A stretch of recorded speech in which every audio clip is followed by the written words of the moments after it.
Hello guys, in this video I'll be showing you how I made this flea gown without any pattern. You don't need a pattern to try this out. You're very much welcome to my YouTube channel. My name is Pere. Please, if you see my video for the first time, kindly subscribe, like my videos, comment, and I'll make use of a poly fabric, a nude net, and a net fabric. This is not a lace fabric, but it looks like a lace fabric, but it's not. So let's get down to business. You have to fold your poly fabric into two. At this point, we are trying to get our triangular shape. You fold it into two, like so. Just be following the process in my video.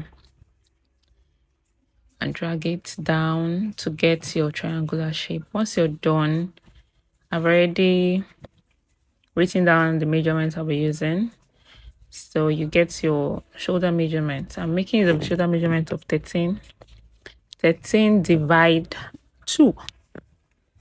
Give us 6.5.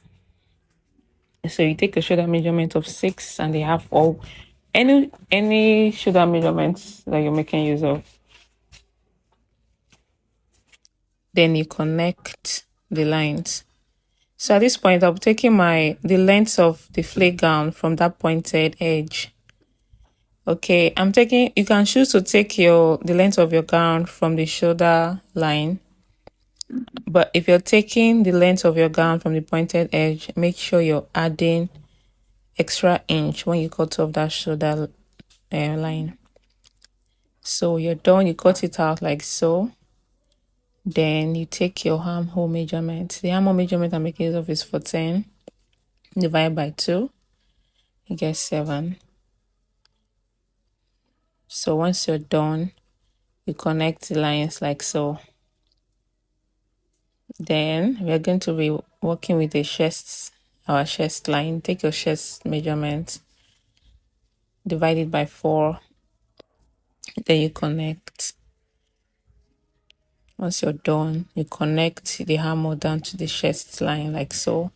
Then take the neck depth. Making use of a neck depth of 3.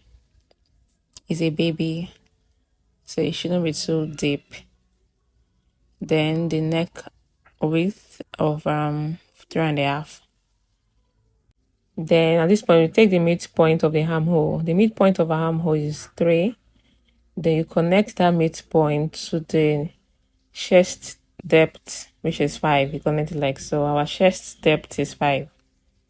As you can see, that you connect it. Once you're done, we're going to be cutting out that piece like this. You cut out the neck, then you cut out this piece. We are going to be making use of this piece. You see this finger that is pointing on this piece?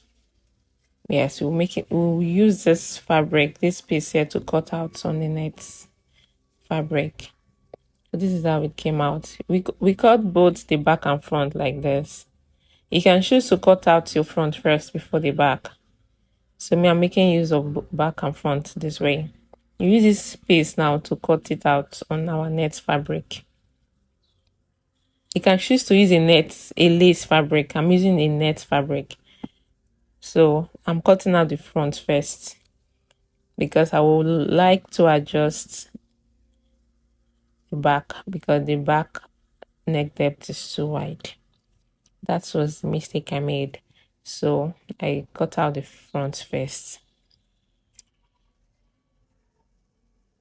Then I reduce, this is the back now. I'm reducing the back, the center back, with 1.5 inch. Okay. Yes, like this. I'm just showing you because I made a mistake. I'm supposed to cut out the front first. I needed the fancy back something, so I'm just trying to design it now. I really the shoulder with 1 inch. So this is it. I'm cutting out the back now on the net fabric.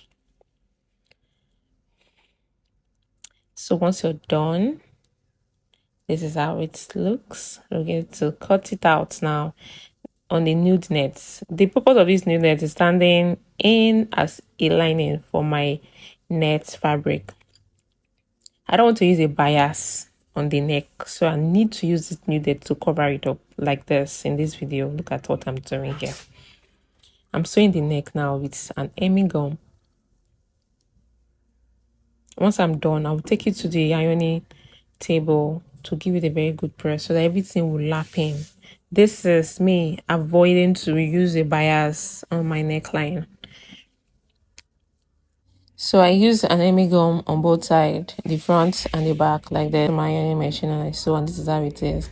So place that tiny piece on the front part, in the middle part of your poly fabric, and sew on both edges like this. Make sure you're sewing from the middle part first. It will give a perfect look like this, as you can see. Then you put in your lining or your net, anything you want to use to attach to your flare gown. I'm using just a lining. Okay, like this.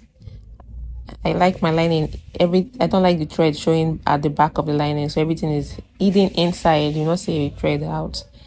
Then you put your hemming gum. Hemming gum allows your front, allows the attachment you put on the distance to sleeve. And this is the back. I'm reducing the back because I reduced the back of that tiny piece. I'm reducing the back like this, just to cut off that pointy edge a little bit. As you can see, just follow my process.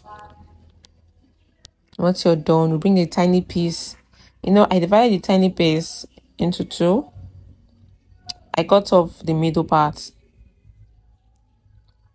As you can see in this video, look at it. I had to cut off the middle part, and I'm sewing on one side first, like this. Then I'll sew on the other side, like this. Are you seeing it? Just be watching my video. You understand what I'm telling you. Okay, so this is it. I had to cut off the middle part of the back. This is the back. Then I've sewed on one part, I'm sewing on the other part. Like this. Because we're not using any zipper now. It's a flare gown, it's a free gown. Then you put in your lining. You see how that tiny piece is facing? That's how you hide your lining, so you do not be treasuring at the back of your lining. Then you put in your hemming gum again. I advise you use hemming gum.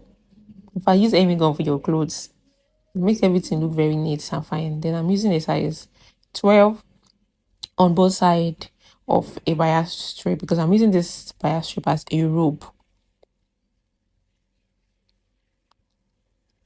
Okay, when I'm done, I'll attach the rope like this. I don't want the thread losing from the bias, so I have to use the lighter to burn the edges on both sides.